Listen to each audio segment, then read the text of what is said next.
Selamat berjumpa kembali pada mata kuliah pemodelan sistem. Kali ini kita memasuki sesi ke-6 mengenai causal loop diagram atau diagram sebab akibat. Seperti yang telah kita pelajari sebelumnya pada sesi 5, kita telah mengerti mengenai apa itu pemodelan, simulasi, sistem dinamik dan sistem kompleks ya. Causal loop diagram sendiri adalah suatu diagram untuk merepresentasikan dari suatu sistem yang mempunyai elemen banyak ya, di mana di dalam sistem itu ada elemen yang berinteraksi dan memberikan umpan balik ya. Di situ dipelajari sehingga diwujudkan dalam suatu diagram sebab akibat.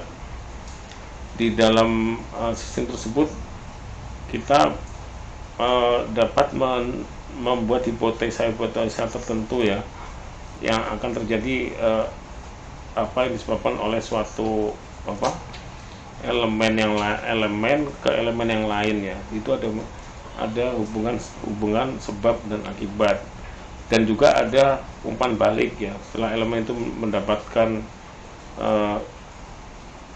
istilahnya trigger dari elemen yang lain, maka dia akan memberikan umpan balik. Itu yang disebut dengan feedback. Contoh sederhana dari diagram sebab akibat adalah, pertama, hubungan antara gaji dan kinerja atau salary dan performance ya. Di situ akan terjadi hubungan salary pasti ada kaitannya dengan kinerja ya.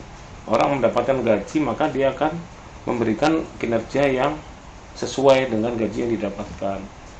Begitu juga orang memberikan kinerja yang baik, maka dia akan mendapatkan gaji yang baik juga.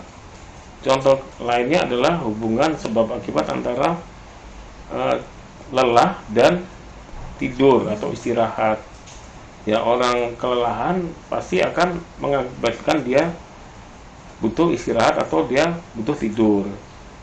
Begitu juga orang itu tidur, maka otomatis akan mengurangi derajat kelelahannya. Kira-kira itu adalah hubungan sebab akibat yang terjadi dari kedua contoh ini. Nah, untuk menandai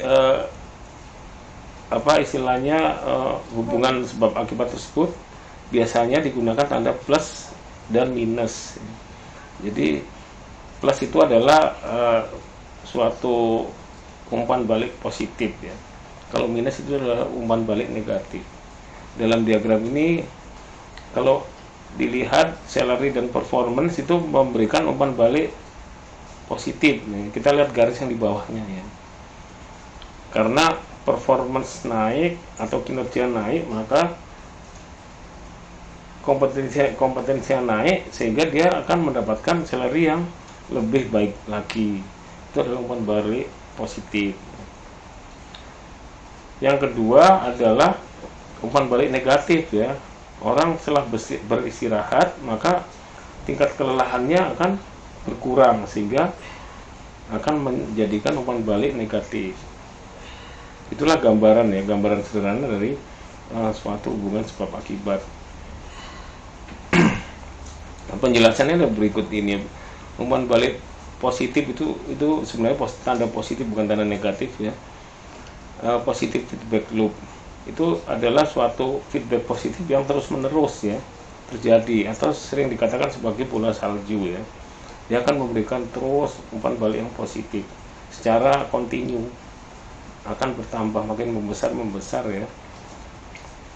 Contohnya tumbuh, pohon akan tumbuh membesar ya, dan seterusnya. Itu tandanya dengan tanda plus dan dilingkari. Nah, selanjutnya yang disebut feedback negatif feedback loop adalah tanda minus ya. Itu menuju suatu titik di mana kestabilan atau balance atau equilibrium ya. Itu ditandai dengan lingkaran di tengahnya ada tanda minus ya. Ya contohnya tadi yang hubungan antara lelah dan istirahat. Pada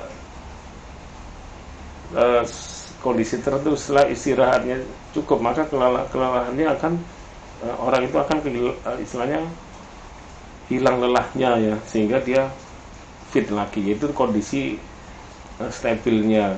Contoh dari kondisi stabil adalah seperti itu. Nah, ini adalah penjelasan mengenai positive feedback loop ya. Di situ akan terjadi umpan balik positif ya. Jadi di mana dia akan perform lebih bagus, dia akan mendapatkan salary yang lebih, dia akan mendapat salary lebih, dia akan perform yang benar, dan terus itu akan terjadi ya, sehingga menjadi suatu feedback loop, itu harus bertambah. Ini adalah contoh yang wajar ya, yang terjadi di sistem nyata ya. Kemudian ini adalah feedback loop negatif ya. Tidur, lelah, sehingga pada saat kondisi tertentu dia akan mencapai titik lelahnya itu hilang atau keseimbangannya, titik equilibrium istilahnya ya. Jadi dimana setelah mencapai titik stabil itu akan feedbacknya itu akan melambat ya. Ada juga istilahnya dominan loop ya, dalam suatu sistem ya, itu banyak elemen yang berinteraksi di dalamnya, di mana ada beberapa feedback yang sifatnya dominan ya, yang dominan terlihat, yang perlu dimodelkan ya. Kemudian ada gabungan dari beberapa loop ya, itu namanya combined feedback loop. Dalam suatu sistem yang kompleks itu ada banyak feedback loop ya. Ini adalah contoh gabungan dari dua feedback loop ya, dimana entitas pertama adalah laju kelahiran, entitas kedua populasi, itu satu loop. Nah, loop kedua adalah populasi dan laju kematian. Ini dua loop ini sebenarnya digabung menjadi satu karena saling berkaitan ya. Jadi laju kelahiran atau birth rate itu akan menjadikan feedback positif karena jumlah populasi bertambah ya. Setelah laju kelahiran naik, populasi juga naik otomatis ya. Populasi naik, laju kelahiran lebih